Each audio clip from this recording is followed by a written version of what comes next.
Hi, and welcome to today's video. My name is Emmanuel Menza. This is a video for Intro to Communication Studies, Column 201.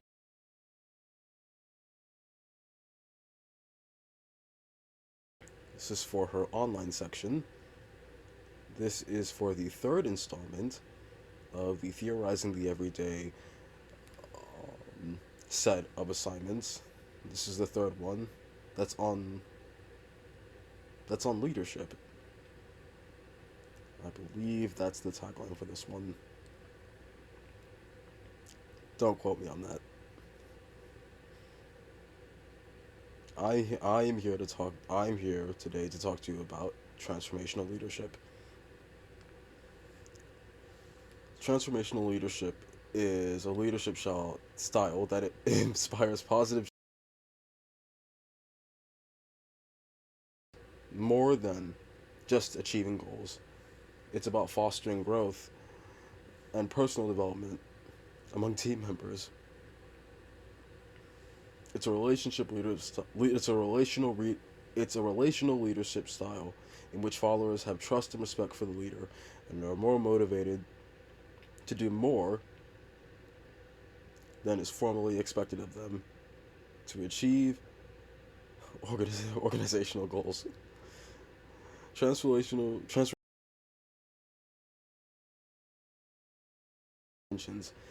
idealized influence,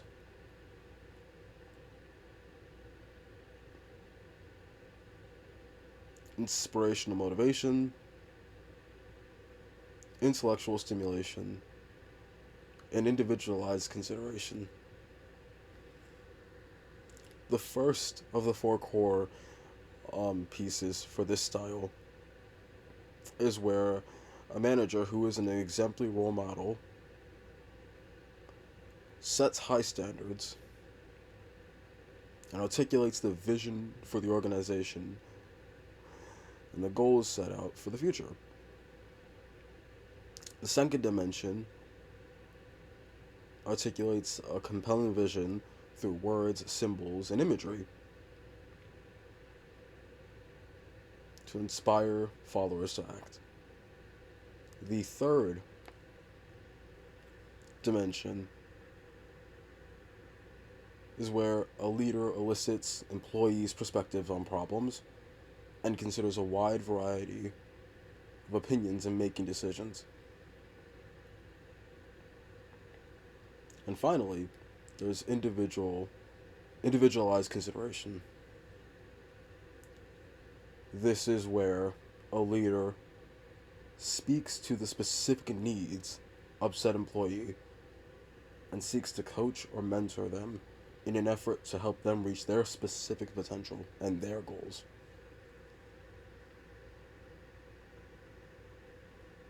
Through these four characteristics, we have what is transformational leadership.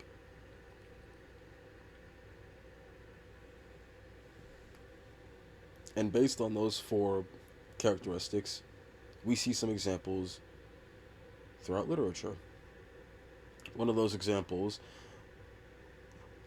is in an article entitled Development and Effects of Transformational Leadership in Adolescence, which was a study published through the Leadership Quarterly on June 1st, 2000 by Anthea Zachariadis, Julian Barling, and E. Kevin Kellaway. And these three state that adolescents who were coached in youth sports through transformational leadership saw an increase in athletic skill, saw an increase on coach peer relations. They also saw an increase in their like or trust in their coaches. When parents saw this and implemented the same practices at home, their children were more willing to listen. And lastly, this had a profound effect on them to the point where they were able to instill the exact same policies that they had been learning to their peers. When they took on transformational leadership skills, when they internalized them from their coaches, they were able to show their peers around them how to act in a similar manner or how to utilize these skills. Another example is found in an article entitled "Effect on of leadership of transformational leadership on job satisfaction and patient safety outcomes" by Sheila A. Buma, Heather K. Spence, Carol Wong, and Sean Clark. This was done in March and April of 2018 from Nursing Outlook.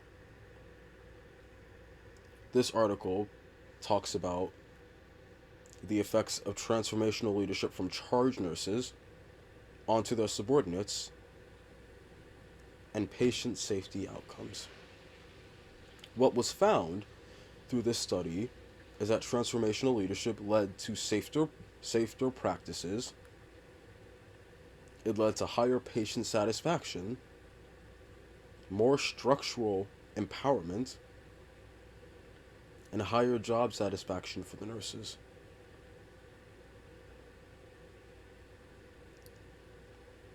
They found that over a 12-item measure, that every single measure that was used from the nurse subordinates regarding how they viewed their charge nurses was consistently screened high.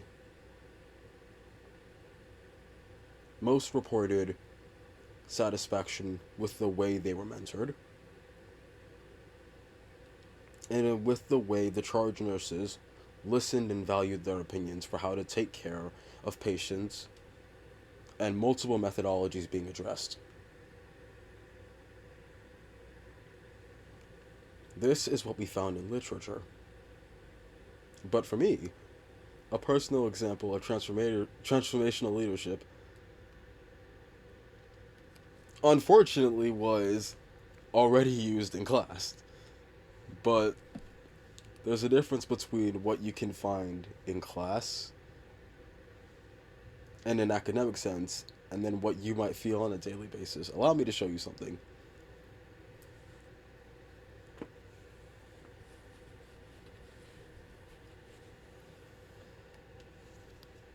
Now, anyone who's even the slightest football fan recognizes this jersey or recognizes this crest. This is Liverpool Football Club. And unfortunately, we've already used the example in class through their manager, Jurgen Klopp. However, I am also able to use it in a personal manner because this is the club I have been supporting for a large portion of my life. I started following the club back in 2015. And at that time, the club was in a really bad state. We had just lost out on the Premier League title. And we didn't really seem like we had any sort of direction, any sort of positive direction. We go into the next Premier League season, 2015-2016.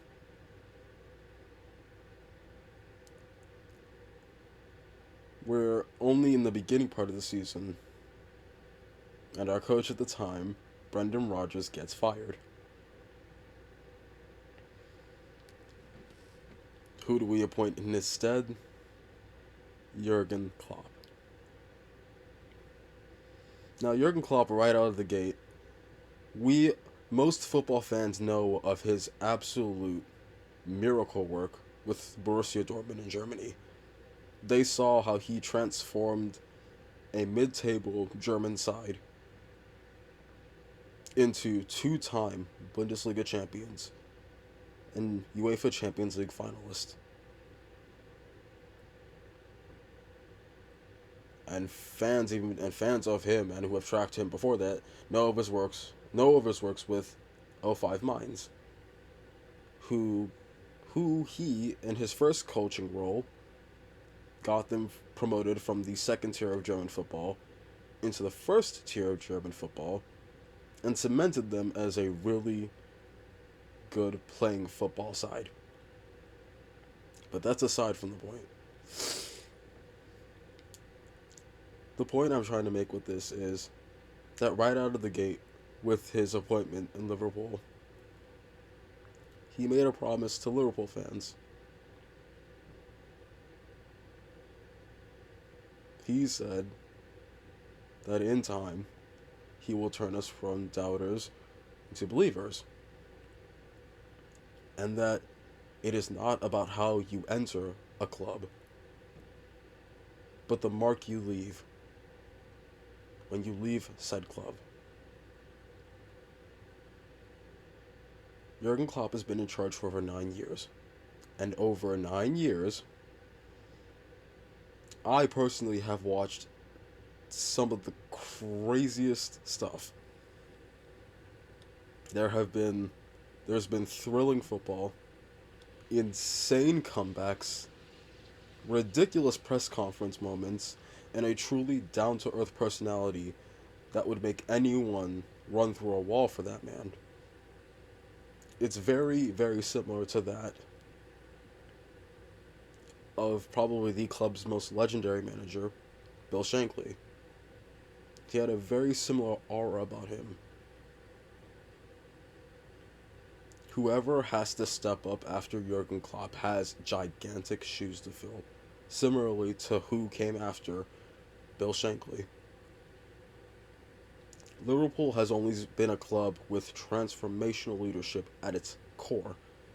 We've always tried to appoint managers who bring an aura with them and an atmospheric change with them that makes us as good as we are.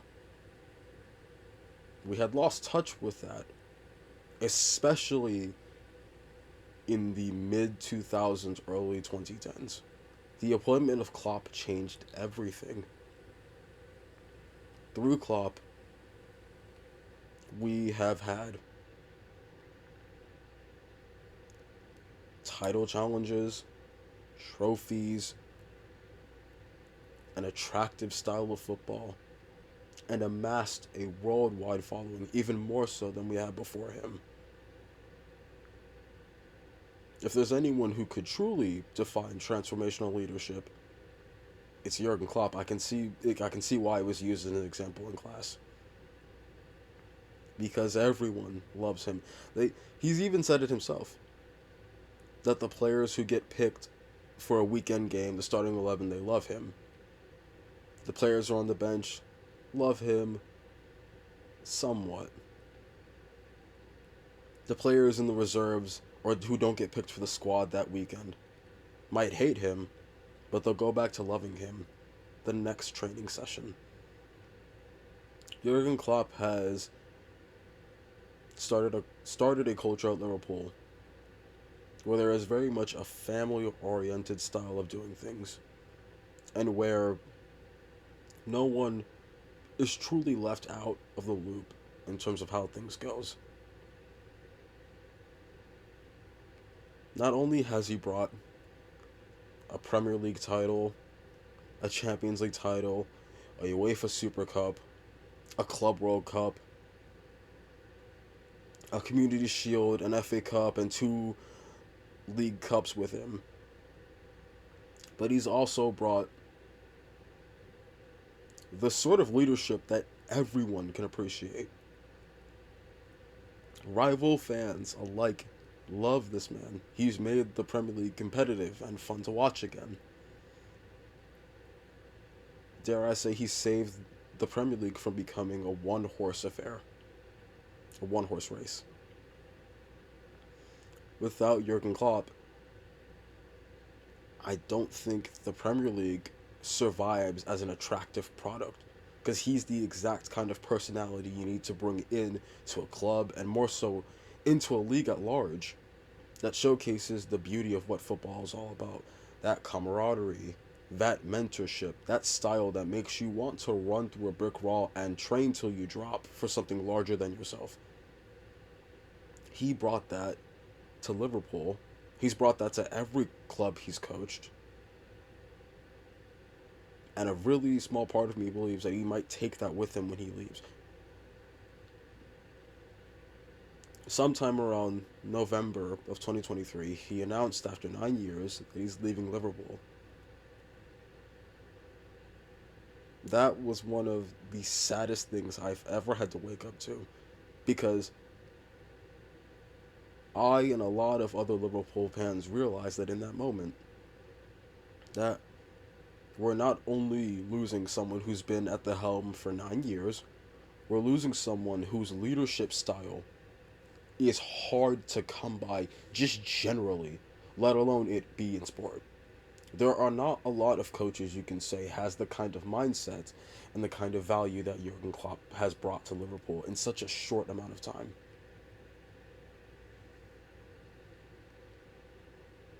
Whoever's next after him has large shoes to fill.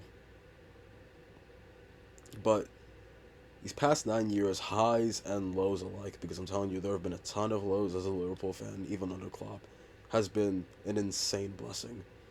And that's my personal adage on transformational leadership, because I know we already talked about his style and class, but it's another thing to watch it all unfold in real time over 9 years. And for it to come to a close,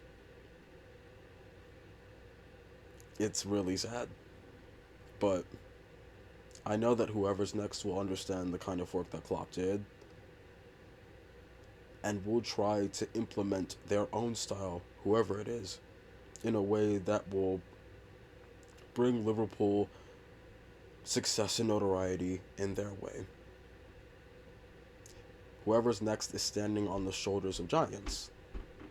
Bill Shankly, Bob Paisley, Kenny Dalglish, Rafa Benitez, Jurgen Klopp. These are all men who have brought success to the club. And these are all men who have inspired something huge, because their styles have made it so that anyone who's played under them